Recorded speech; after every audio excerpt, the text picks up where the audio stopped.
আমরা গতকালকেও সাপোর্ট করেছি ধানের শীষের। আমরা তো দল করি না আমরা কোনো দল করি না, আমাদের হলো পেট নীতি।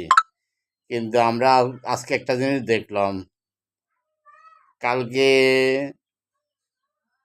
ধানের শীষ পাস করলো, জানি না এটা কে করছে। আজকে দেখলাম বাজারে দেখলাম তারের দাম এত বাড়ছে।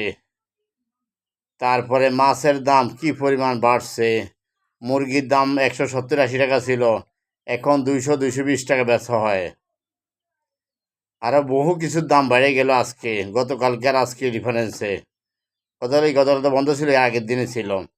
কিন্তু এখন আমরা কার উপর আশা বসা করবো জানি না। এগুলা কি নিয়ন্ত্রণ থাকবে, না এগুলো কি আরও এরকম হবে? এতদিন আসলে একরকম, এতদিন আমরা মনে করছি বেশি দাম, সামনে একটা সরকার আসবে ভালো হবে। কিন্তু এখন দেখতে পেলাম কি সরকার ভালো করতেছে না কে কী করতেছে, এটা ওরাই ভালো জানে। সিন্ডিকেট যারা করে তারাই ভালো জানে।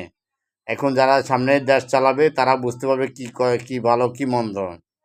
আমরা এটাই বলতে চাইতেছি, আমাদের যাতে আমাদের খাদ্য দ্রব্য মূল্যের দাম যাতে নিয়ন্ত্রণে থাকে। নয়তো যত শ্রমিকরা 10 টাকা ইনকাম করবে, যদি খরচ হয় 15 টাকা, তাহলে কি তো আর হইল না জিনিসটা। 10 টাকা ইনকাম করবে, 10 টাকার ভিতরেই তো সব নিয়ন্ত্রণ থাকতে হবে।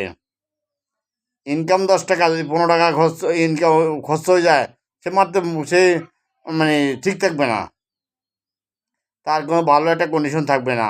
এই জন্য বলতে চাইতেছি, আমরা তারেক জিয়ার দৃষ্টি আকর্ষণ করতে চাচ্ছি যে এগুলো যাতে আমাদের খাদ্য দ্রব্য মূল্যের দাম যাতে নিয়ন্ত্রণ থাকে।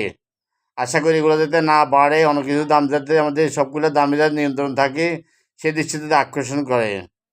এই জন্য এটাই বলে শেষ করবো ইনশাল্লাহ। আসসালামু আলাইকুম।